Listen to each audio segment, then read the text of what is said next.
নমস্কার, আশা করি সবাই ভালো আছেন। আজ সন্ধেবেলায় ঝটপটে দু রকমের পকোড়া বানিয়ে নিলাম। তার মধ্যে প্রথমটা হলো আলু পেঁয়াজের পকোড়া।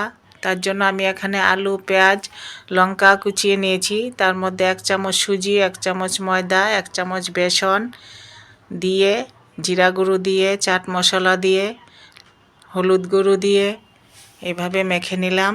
এখন কড়াইয়ে তেল বসিয়ে তেলের মধ্যে এই যে আলু পেঁয়াজের মাখা দিয়ে লাল করে ভেজে উঠিয়ে নিলাম। হয়ে গেল আমার আলু পেঁয়াজের পকোড়া।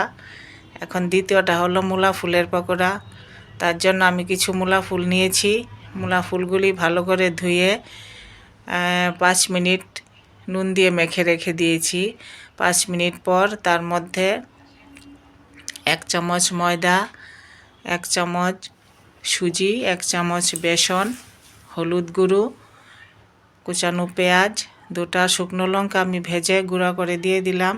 তার মধ্যে জিরা গুঁড়ো দিয়ে একসাথে মেখে, আমার তো আগেই কড়াইতে তেল ছিল, তার মধ্যে মূলা ফুলের মাখাগুলো দিয়ে এইভাবে লাল করে ভেজে উঠিয়ে নিলাম মূলা ফুলের পকোড়া।